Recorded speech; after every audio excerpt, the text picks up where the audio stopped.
coming at you on demand from the heart of Europe. This is the most badass hockey podcast in all the known land. This is A Shot from the Point with your hosts, Tommy C. and Dead On Dave.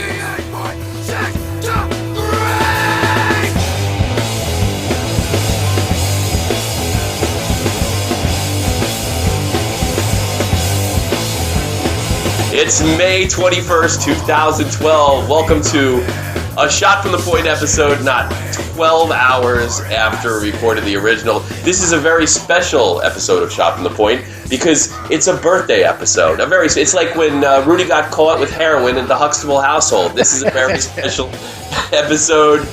Dead On Dave with me. Dead On Dave, how are you? And happy birthday. Thank you. I'm great. Come on, how can I not be? It's my birthday, my birthday. I'm great. Actually, I'm depressed. I hate my birthday, but it's okay. You know what? The older birthdays aren't as fun.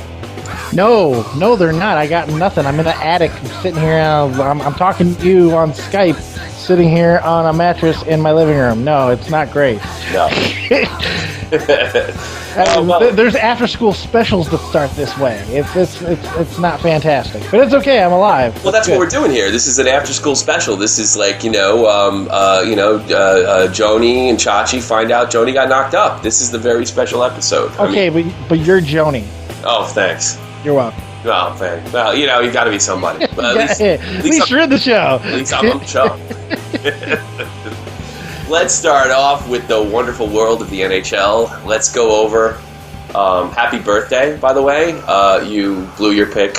I just want to let you know. Coyotes finish up 2-0 over the LA Kings, blowing a damn near perfect pick. Which you ridiculed me over, by the way. You thought was going to be impossible. It came damn close to happening. Well, it came real close to happening, but I really wish I had went 5 because that's probably what it's going to go. Yeah. But I know how difficult it is. It's just getting over that hump, and this team is not experienced. If it was a team that had been in this position before, I would have gladly said that 4 was a 4 because they know how to finish. This team doesn't know how to finish yet because they're new.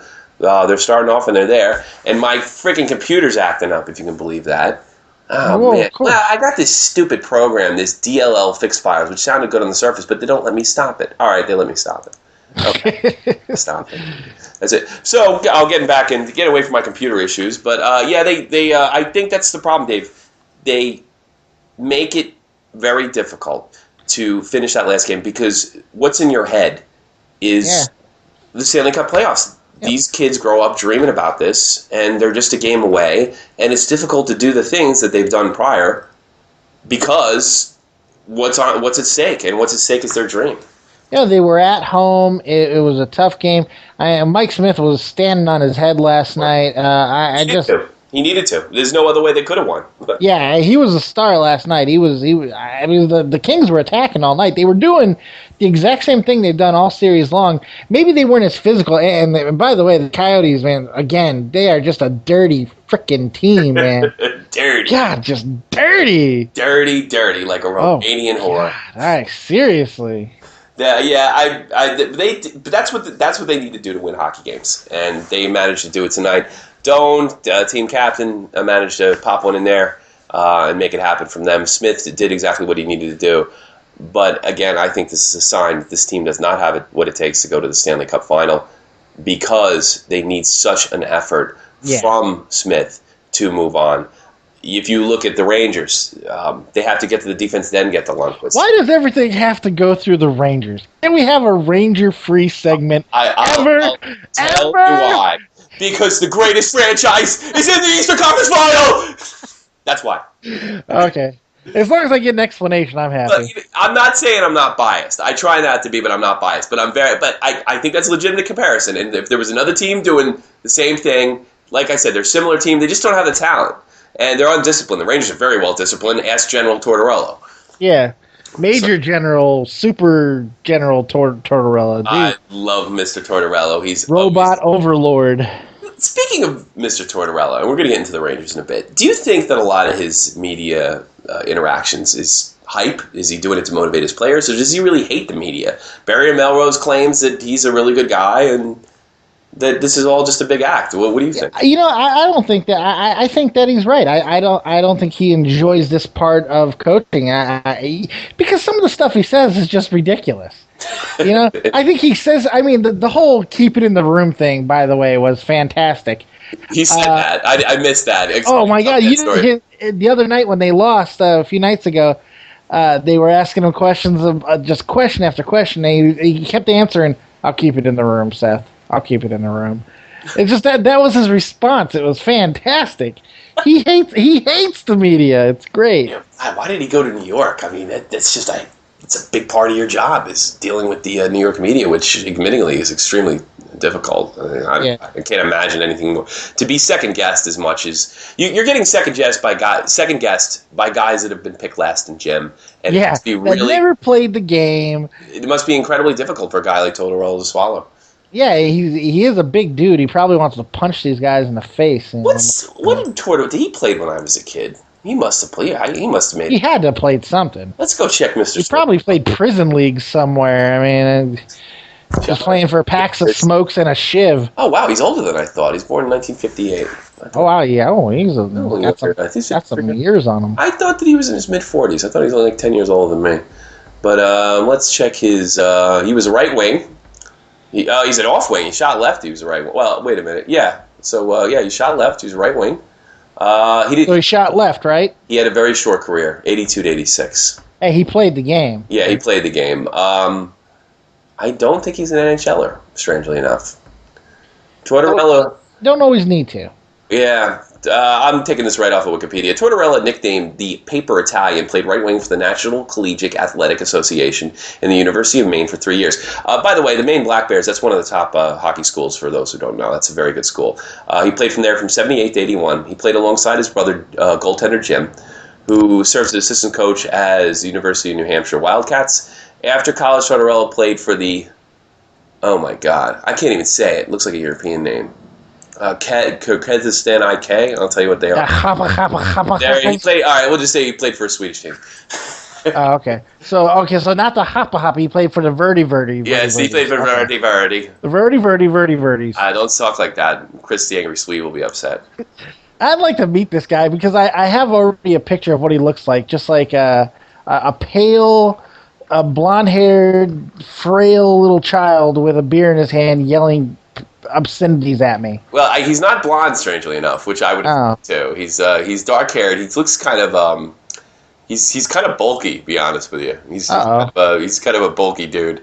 Well, I don't want someone who can kick my ass. A beer and a middle finger in the other hand. I don't need my ass kicked. I mean, I don't think he'd do that. He seems to be good. He seems to be good on that area, but he's got a lot of opinions.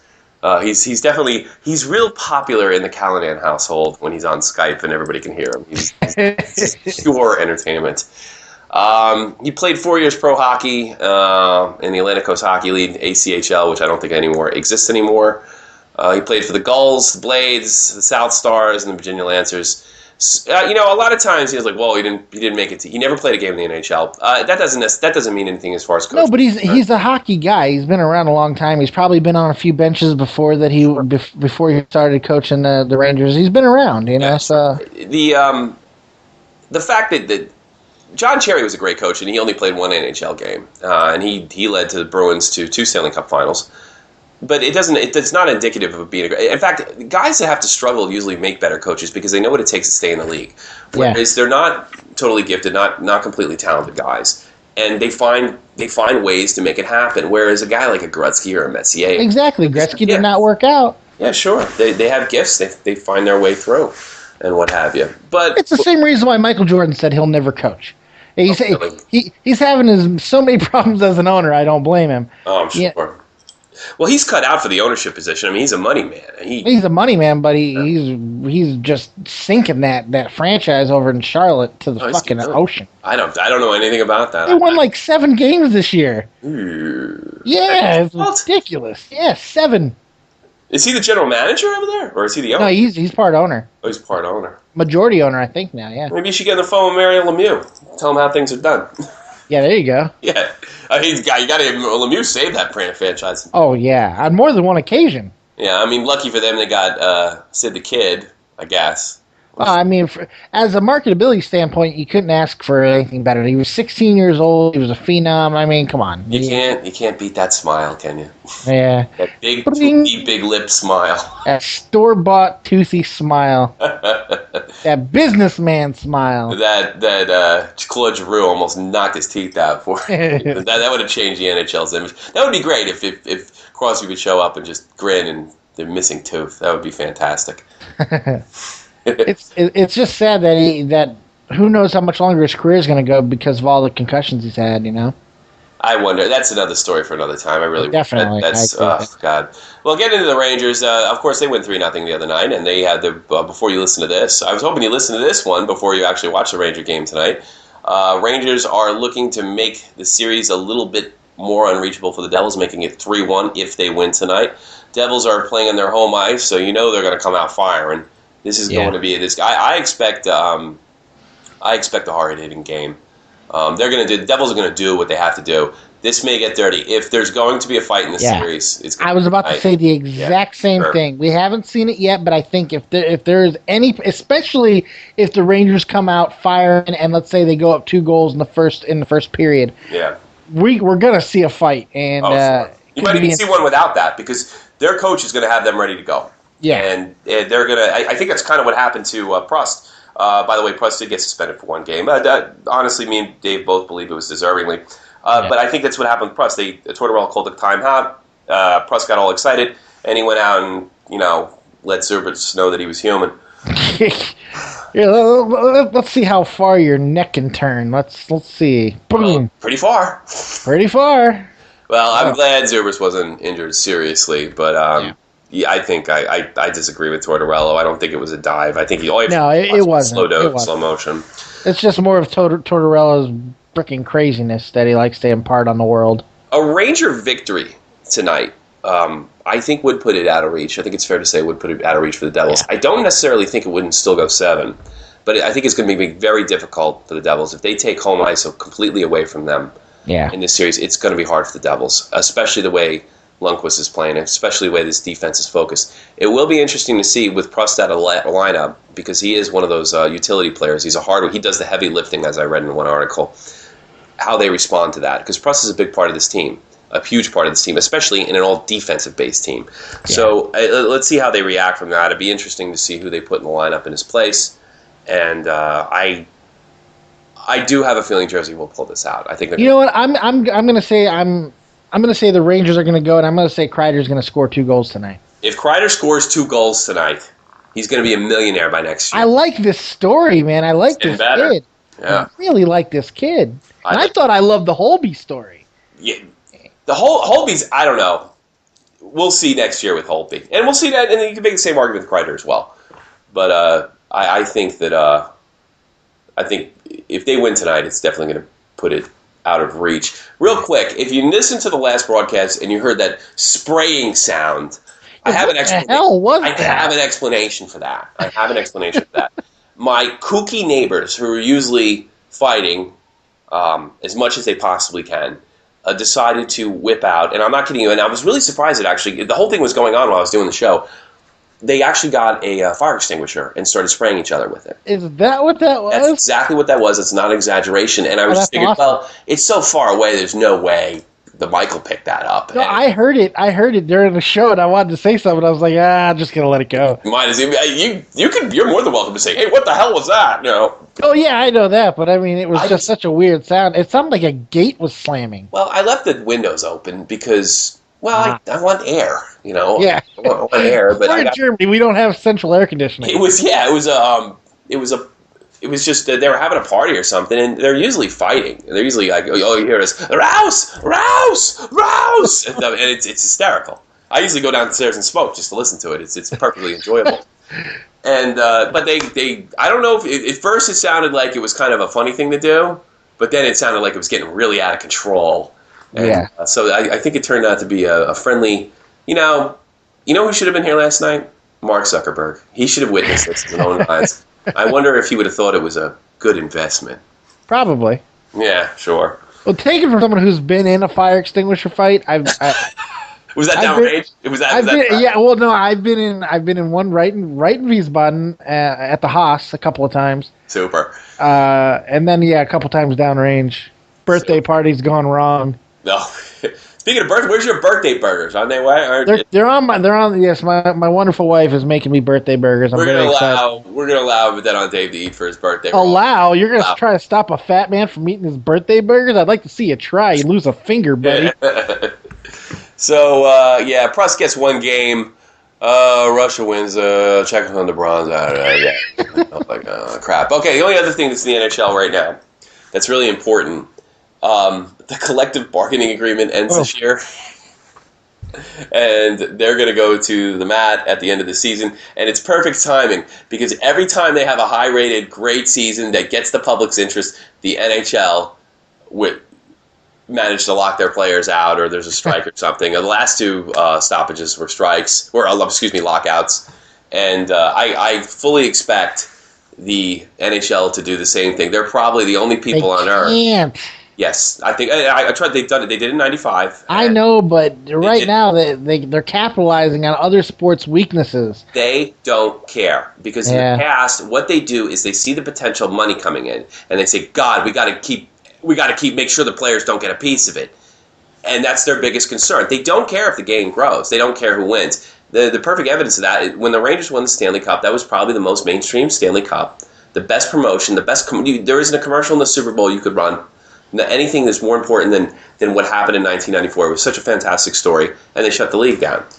They started to rebuild what they call out of the dead puck era in the 2000s, and they ended up losing the season in 2005, almost 10 years later. But this year, we lost the entire season. Don't expect anything less from the very, very greedy, and I do side with the players in this one, with the very, very greedy NHL owners. One of their biggest problems is it's not the talent. It's not their ability to promote the game. They have the best contract that they've had basically in their history with NBC. It's just they want more of the money than other sports franchises get. The players are going to get a piece of this. That's who they're coming to see. And they're willing to destroy their own game for what they might consider principle. And it's really disturbing. And we'll probably be reporting on that most of the summer, I think. Which is amazing. After a season, like if the Rangers don't win or the Devils win or the Kings or God forbid the Coyotes make a comeback, they will find a way to screw this up, in my opinion. What's yours, Dave? Well, after seeing everything that's happened in the last 2 years with all the other sports, because in the last 2 years, all the other collective bargaining agreements have expired. Baseball is the only exception. Baseball did it well. They didn't. There was no delays, no nothing. They did their thing because baseball knows where it is right now. They're not trying to be more than what they are. They have a good deal. They have a good system going, so they're going to keep it at that. Football almost dropped the ball, pun intended, but they did not fumble. They were able to save the season and get it going, but the players took a beating at the bargaining table. And then, of course, we got the example of how not to do anything. Once again, granted by the angel of Stern, David Stern, the commissioner of the NBA. What a jackass that guy is, and just a horrible, cost half the season or a quarter of the season. Ridiculous schedule that the players had to endure. Maybe it cost Derrick Rose's career. Yeah, that bastard. He cost my player maybe his career. Mm-hmm. Because of stupidity, money mongering, just this cash grab that. Sure. They're almost a freaking cartel. They're almost as bad as the BCS, but not quite. Well, people say to me all the time, and they're straight. They go, well, I had this conversation with my girlfriend a few days ago. I think sports figures make too much money, or players make too much money. Yeah. And my response to that, I don't really care how much they make. There's a market. There's a market. They're the ones. I mean, who's if you're a great accountant or you're a great lawyer, who is it? Well, I don't think a lawyer should make out that much money. Yeah. I mean, they have an extremely rare skill that's extremely marketable. When you have any kind of skill like that in the business world, whether it be athletic or not, you're going to make a ton of money. And the NHL, comparatively to some of the other, the Big Four, as it's called, doesn't even enter what they make, except the very, very tip-top players. So I have literally no problem with the NHL Players Association going to the owners and say, look, we made major concessions to you in 2004 and 5. you still, and you said that the reason you needed to make these concessions is because you're going to lose jobs. These franchises are going to fold if you don't concede. They conceded. Carolina looks like they're going to fold. Burgers. Woo! Yeah. Carolina looks like they're going to fold or move. The Thrashers have moved. The New York Islanders are in serious trouble. This is one of the greatest dynasties in NHL history that have never been able to really turn it around since the early 80s. And now you want us to take another pay cut? You told us to take a cut so we could save our jobs. And guess what? You're still losing our jobs because you still haven't found a way to make money. I mean, what was it, 2009? The Carolina Hurricanes won the Stanley Cup. It doesn't matter. New Jersey has money problems. They've won 3 cups in the last 15 years.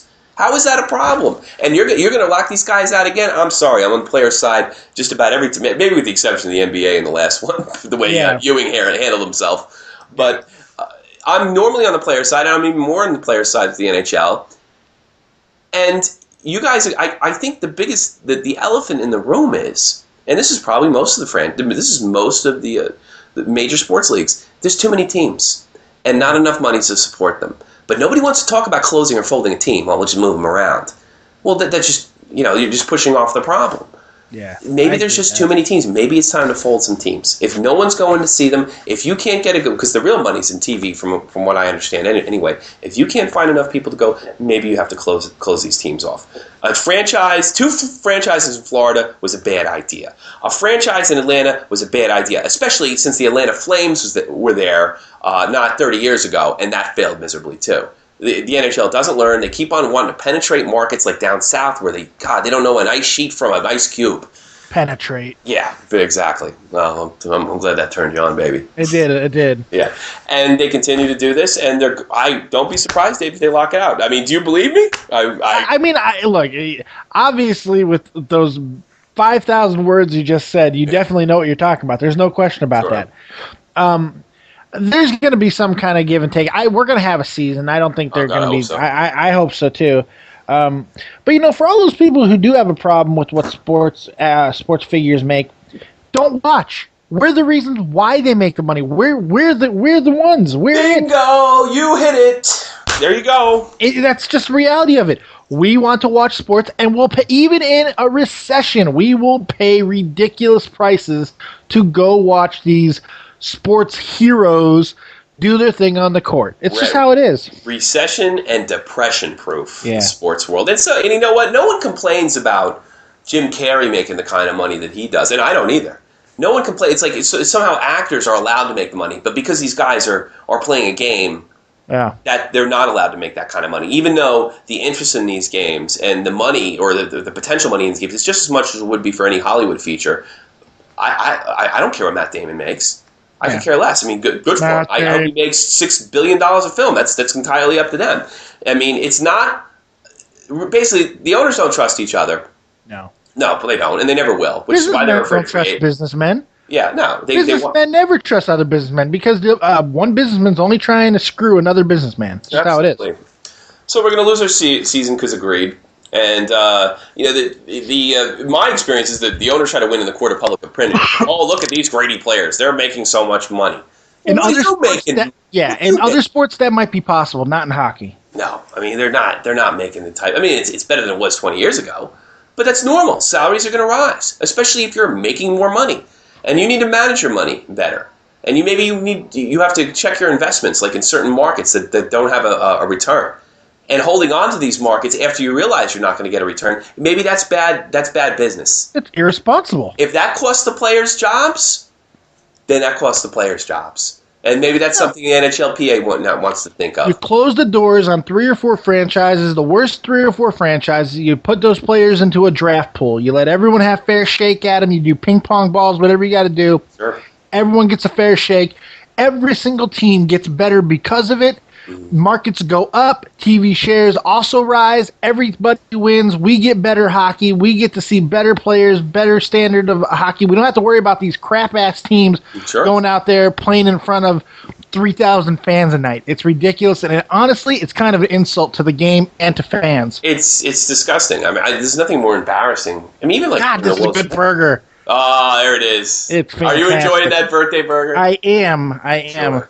It's delicious. That's Nothing better than a big mouthful of cow meat. Put it that way. Hey, don't offend PETA on my show. Oh, fuck Pia. There you go. There you go. Show it up there. We're men and we eat meat and don't apologize. You know what I do? I like to eat meat and smoke cigarettes at the exact same time. Smoking's bad for you, sir. Yeah, so it's that big calorie-filled burger you have in your mouth. I'm already fat, dude. I've already booked my train. That's terrible. Don't say that. I booked my train. I guess I'm on the cancer train. Your train actually sounds a little better, though. It's a little bit more fun. Yeah. I'll be able to breathe a little better. Yeah. You breathe a little better on your... I can breathe a little better. That's fantastic.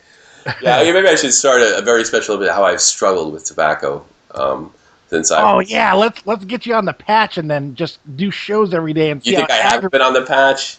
No, yeah, but I want to really almost make you go cold turkey on it, and then let's do shows every day and see how aggravated you get. I imagine they would be entertaining and very... That's gold right there. Really? Dude. Go on the patch? That's actually might be a bad idea. Maybe no patch, no nothing or something. No nothing. Oh, God. I probably want to... do you think would you destroy? Stupid Skype! It won't turn on! Anything in the news, Mr. Dave, with your burger. There we go. Let me hear that burger. One good story I'd like to talk about. Sure. There's a new king of the sports memorabilia world. Who's that? Well, I think it's funny because here we are in a recession. The economy sucks. No one has money. Greece is about to die. Yeah. But yet, an authenticated Babe Ruth jersey. Wow. Sold for $4.4 million. Jesus.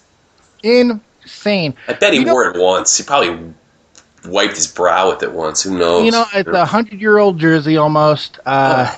It's from one of the greatest athletes in any sport has ever known. Sure, absolutely. He's created the superstar for sure. You know what was I did not know this. Do you know what the record holder was before Babe Ruth's jersey? The home run record holder. No. As far as wasn't it that baseball card that the Honus Wagner card? The Honus Wagner card, yeah. No, the T216, T208. No, that only sold for 2.4. So sorry, peanuts. Yeah, well, compared to these two, what the Babe Ruth jersey just beat out was the first. Oh, God. Oh, wow. That was Mr. Professional broadcast. I tried to hold it in, but it came out. I apologize. Anyways, let me move on. This is a man show. We do man embarrassment. Yeah. It was the first rules of basketball written by Dr. James Naismith, known as the Bible of Basketball. Really? That 4.3 million. But that doesn't seem like memorabilia to me. I'd want a jersey or a hat or a baseball bat or a hockey stick. I don't know, man. I would definitely put on display the first rules of basketball written by Dr. James Naismith. That's pretty freaking cool. It's from Rutgers, New Jersey, right? That's where he's from? Yeah. Yeah, that's where baseball... I grew up 20 minutes from Rutgers. And their basketball team sucks from what I understand. I think it's from Rutgers, right? Did I lose you, Dave? I think I lost you, buddy. Are you coming back to me, Dave? Well, Dave is, I think he's... Oh, my God. We lost you. We lost you for a second there. Are you back with us? Yes, can you hear me? Yeah, I had my opportunity to really take over the show and really do some broadcasting magic while we had a technical difficulty. And I blew it. That 15 seconds there... I did the... Dave. You couldn't summon up your inner Walter Cronkite? No, I couldn't. I wouldn't want to. Yeah. I'd rather be Howard Cosell with a... yeah. But I'd want to be on, Shrooms.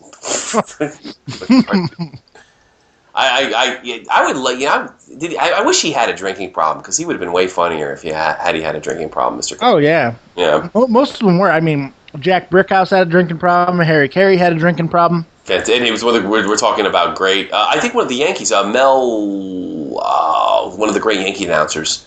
He used to do that show, This Week in Baseball. Oh, God, what is his name? He had a drinking problem, too. Whatever his name was. I'm sure you fans will know. What's his name? Oh, man. Real famous. He was for the Brewers forever. He was in the Major League movies, too. I always forget his name. Oh, he's still alive, though. He's still alive, yeah. But he had a bad drinking problem. Mr. Belvedere. Yeah, he was. That's going to drive me nuts. Oh, just a bit outside. He's a Cleveland guy, right? Well, no, they was in the Major League movie. No, he's a Milwaukee Brewers guy. He's a Milwaukee guy. He does Milwaukee hockey too. Major League. I know. God, everybody's just laughing at us right now because I know we're pathetic. Bob Uecker. Jesus. Bob Uecker. God, what's the matter? Hey, it's Bob Uecker. That's right. Damn it. Just a bit outside. Yeah, that was a great film. The first Major League was excellent. I saw it in the theater. Sucked. I like the third one with They made a third one? with Scott Bakula. It's actually pretty good. Is it really? Yeah, I like it. Does it have any connection to the other two films? Yeah, Pedro Serrano's in it. Rube Baker, the catcher from the second one. The Japanese ball player from the second one's in it. Dorn's in it. Scott Bakula. What? Yeah. Quantum Leap? Is it a comedy? Scott Bakula? Yeah, Quantum Leap. That's not a comedy. That was just come on. Everybody loves seeing him go, oh boy. Oh, yeah. I hated that show, I'll be honest with you. Oh, how could you? What's the matter with you? It was terrible. It was not. It was pretentious bullshit is what it was. Oh, you're pretentious bullshit. Probably. Your face is pretentious. So what were we talking about? We were talking about Bob Uecker. Ridiculous money. I think that's what ridiculous amounts of money. To me, I wouldn't care. That's the Babe Ruth thing. I get a baseball bat. I get some kind of piece of memorabilia. I get, but not something written on paper. Yeah. Although I don't know. I mean, certain documents. I mean, like a literary document. I get that. But I mean, basketball's played on a court. It's not written on a piece of paper. So I mean, I could see where a lot of money would go with a original handwritten copy, something William Shakespeare wrote or Mark Twain. That I get, but those don't even bring that type of money. The rules of basketball. Did it tell you to cut the bottom of the peach basket out? Probably not. Yeah, so they had the scores were like 10-11 or something like that. 10-11. Nobody. No, I can't even say it. I can't even say it because it's just bad. You got to remember what time frame it was written in. I don't think Dr. James Naismith. Are you saying that maybe does this document have like racist things? Like, this is a game only for white men? It could very possible. Like nobody you're dark. Full of shit. Nobody darker than a Hasidic Jew is allowed to play. That's terrible. I don't think Dr. James Naismith was thinking that Wilt Chamberlain was going to come around and score 100. Wilt the Stilt was going to come do it. What are you trying to say? The guy's racist? Like he wouldn't have created the game if he'd known? No, I'm just saying that he was part of the times that he lived in. Well, I never bought that somebody's inherently racist when they grew up in another time. But I mean, I imagine it was probably a little more common than it is today, or a little more acceptable than it is today. I don't know if Dr. Naismith, for all we know, he come on, he loved. Come on. Wait a second. Sure. Before you say that, sure, you got to remember how we were founded as a country. Yeah. We had the audacity to say that all men are created equal, except you. Yeah, except women, black people, and Indians. Everybody else is good. That was brilliant, wasn't it? That takes a giant set of balls. Big balls. Hairy. Huge balls. Yeah, that's one of I'm very proud of my country and proud of my service in the military, but there are some embarrassing shit that goes on. Just a little bit. Yeah, but it's okay, though. You know what? We overcome. Well, we can't say that Mr. Naismith was. I'm not saying that he did. I'm just saying it would be funny if there was a few things in there. If he's turning in his grave knowing that Michael Jordan Tompkins. Like, this is not what I expected. I'm giving Mr. Naismith the benefit of the doubt. You can smear him and slander him with the racist suggestion. No, but I think he was an upstanding man. Oh, you're a bastard. You're hanging me out to dry. Eat your burger. I am. Burger. Anything else in the news, Dave? Oh yeah, you know what? One more thing. Sure, go ahead. Did you by any chance watch the Billboard Music Awards last night? Are you kidding me? I know, what a dumb put question. A gun to my mouth and What a stupid question. I know that, but Billboard. But yeah, did you catch the Country Music Awards last week, Dave? No, I missed that too. Shut up, you. No, but something did happen that was important. What happened? Well, again, Whitney Houston got another freaking honor. Whatever. I'm done. I'm so over. She died. She deserves it. I mean, Yeah, but come on. Harder than dying. But come on, man. She didn't die of cancer. She didn't. She made choices that led to her death. Sure. But Donna Summer. Donna Summer passed away. Who was the voice of an era. Well, this show cares. Disco. Well, no, I'm just saying she was the voice of an era for disco. She's known as the queen of disco. She dominated the 70s. Sure. She was getting honored. Natasha Bedingfield was doing a performance in her honor. And towards the end of the show, the Greedy Pigs producers of that show faded out and went right to commercial before the performance was over. How disrespectful can you be? It's unbelievable considering, yeah. I mean, Donna Summer died from cancer that she thinks she may have gotten from debris from 9/11. Yeah, and she didn't come out. She wasn't saying everything about it. It wasn't a big media-driven fiasco like most celebrities have when they get cancer. She wasn't blaming anybody. She just thought maybe this had something to do with it, which may have. Who knows if you're exposed to something like that. But yet, Whitney Houston gets her 170,000th freaking honor last night, and she drank herself to death in a freaking bathtub. Yeah. It just angers the parody of how we define who gets what. And you want to hear something great? You want to hear something? Absolutely. Great? I always want. Well, I'm from the same state that Whitney Houston still hails from, and she was buried in Newark, which is nice. She came home to her neighborhood, to her people, and Governor Christie was quite welcoming because they misjudged this completely. And apparently, the Houston family demanded that there be some kind of police presence, which there probably had to be, considering what a big deal this was. City of Newark spent all their overtime just on all what they had in their budget for overtime just on that event alone. It was a complete waste of money. Newark is dying every day. It's really basically a dead city already. Why the Devils moved there, I'll never understand. But they spent all their money in this economy. Why couldn't you turn around to the Houston family and say, you know what, we can't afford it. We can't afford it. We don't even get to collect our tax revenue because nobody lives in Newark anymore that's anywhere near associated with your family. Now, I can understand. Because you have to pander to public opinion. I suppose. That's why. Cory Booker, I imagine Cory Booker, who is a decent man, is got to be kicking himself. Yeah. For allowing this to happen. And it's a perfect joke what's happened over in New Jersey with Whitney Houston.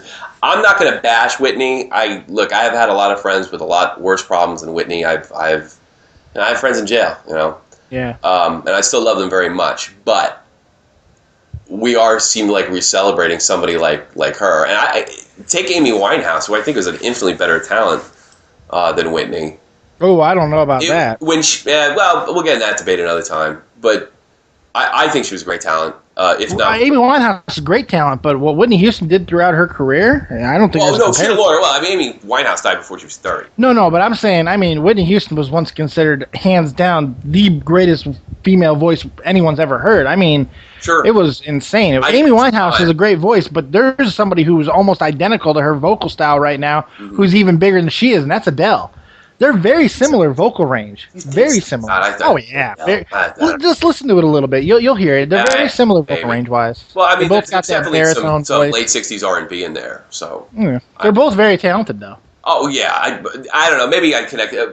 My father's a big jazz fan, and we listen to a lot of old, 1930s, 1940s jazz, and she sounds like that era. She was able to, and she also has this, she gave rebirth to the kind of this late '60s soul music thing.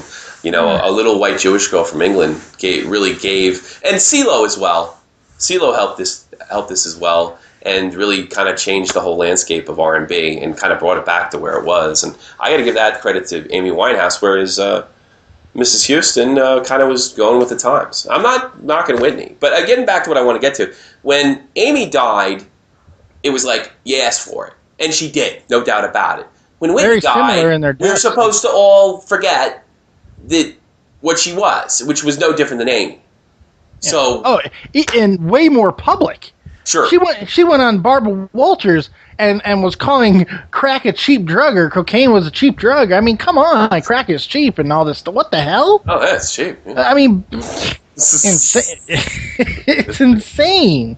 Yeah. Well, I'll never understand why Amy was so much worse than Whitney, and why Whitney deserved all this celebration. And Amy also got some of this hero worship that you see sometimes in Hollywood, but it was nowhere near on the level of Whitney Houston. And that just could be because of the length of the career. Sure, I guess. Yeah. We were a little more used to Whitney for 20, 25 years, you know? You never really knew if Whitney was good or better and what have you. She did live longer than most people that live her lifestyle live. With Amy, she was heading to a wall with a rocket ship, and there was no stopping her, and it wasn't even a secret. It was almost like if you were buying her records. She sang about it, and she flaunted about how she was not going to change. Yeah. And then she died from her not changing. Sure. You know? Sure. And that's what happened. Not trying to make heroes out of any of these people. No, absolutely not. Their talent should be revered, but their lifestyles should be vilified. And that is my opinion on that. Last but not least in the news, entertainment geekery news.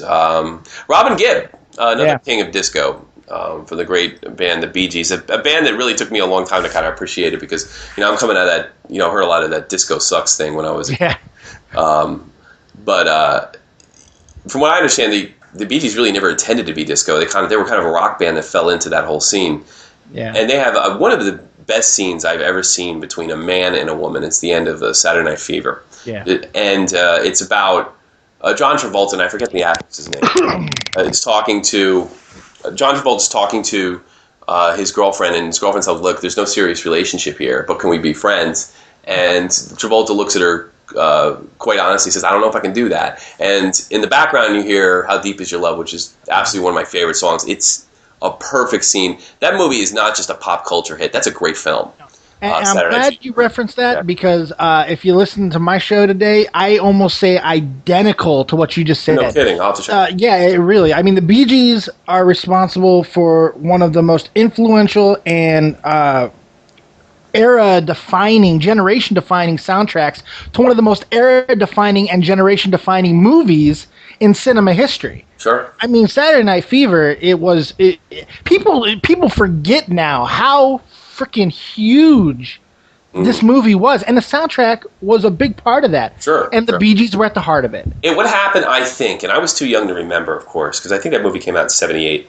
I think. Yeah, it was like 78 or 79. People got sick of it because it was constantly on the radio. There was just overkill of it.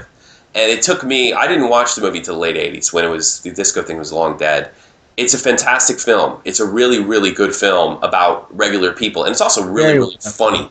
Yeah. If you want to take something like A Christmas Story, which is a comedy about family, and all the funny things that happen in a family that oh God, I'm looking for the words. Maybe I'm losing it here, but just a family story that's funny, that's sort of realistic. And Saturday Night Fever is no different. Yeah. It's a bunch of kids in Brooklyn, similar backgrounds, that kind of go through the funny things of youth and having a lousy job, and one kid in the crew has a big talent, and it's a special film. And I know it sounds great because oh God, it's disco. Yeah, disco's an element, but if you take the disco part out, the story's tremendous. Yeah. And it's also about people. It's like A Christmas Story, like these family films. And I would say that Saturday Night Fever is a family film. It is. Absolutely, it is. It's about people. It's a little harsh. Yeah. It's a little. It deals with some sexual issues and racial issues, but it was well done, and it wasn't pretentious. Not at all. No, I'm glad you said that. And movies about dreams can often come off as pretentious, and it did not. No, I didn't know that was a movie about a dream. Anyway. Oh, come on! I mean, it was about John Travolta. Oh, a dream. Oh, I see. I thought maybe the writer had a dream and. No, what the hell? This isn't Bob Newhart. Or something like that. It was all a dream. No. It was all. I hate shows that end like that. Oh God, or the stupid Shyamalan twists that are always predictable. Well, I like M. Night Shyamalan Ding Dong. Like the first, I like Unbreakable, and I like the first one. Everything else is pretty. Okay, honestly, since you brought him up real quick, I just got. Did you really not see the ending of Sixth Sense coming? I mean, I did.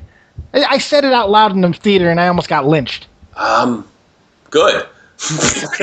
I'm like, Deserved he's it. dead. I'm like, the guy's dead. He's the ghost. Imagine that. No one's talking to him. He's dead. I Spoiler can't remember alert. which one that fooled me. I think, I had been reading about ghost phenomenon at the time, so I that's right. I figured out that one. Of course, I kept my mouth shut. Genius. The one that surprised me was Unbreakable. That's the twist that was a great movie. I loved Unbreakable, and I think you have to be a comic book guy to get that. Everything else I saw from them, from Shyamalan and Ding Dong. I kind of like The Lady in the Water, but God, that was the worst. That was one of the worst films I've ever seen. That didn't bother me too much, but I'll tell you, the Village had so much hype. I was expecting so much, and it was just a giant turd. Oh yeah, I wouldn't say it was giant, but my brother figured out. He said the ending to me about Mastodon turd. He just lured on to me. It's like it's modern times, and I'm like, what? 15 seconds into the movie, the first time they say the towns, I was like, modern times. Yeah, and if you're pissed off about spoilers with these films, there's a statute of limitations. Go blow yourself. Yeah, exactly. There's a statute. This movie's like 7 years old, for Christ's sake. Come on. Yeah, don't give me any crap. It's not like I'm telling you that Iron Man dies in the Avengers or anything. You know. What are you doing? What are you doing? Iron Man's dead. Now, the question is, does he stay dead or does he get... Did he really die? I don't know. He does, actually. No, my God, you're kidding me. No, you're lying. You're lying. No, I'm not. I swear to God. Oh, my God, you're lying. He dies for about 20 seconds, and then I swear to God. Out of here. No, wait. I swear to God. He dies for 20 seconds, and then the Hulk screams and wakes him back to life. I swear to God. Oh, you're kidding me. I got split. See, that was me trying to be a jerk off. And I succeeded admirably. And then I ruined the own ending of a movie. Yep. Oh, God, that's awful that he really died. I just said it. You know why? Because I watched too much of this fucking Hollywood crap movie, and I know it's coming half the time. That's the problem. Hey, listen, what do you got for plugs, buddy? Oh, okay.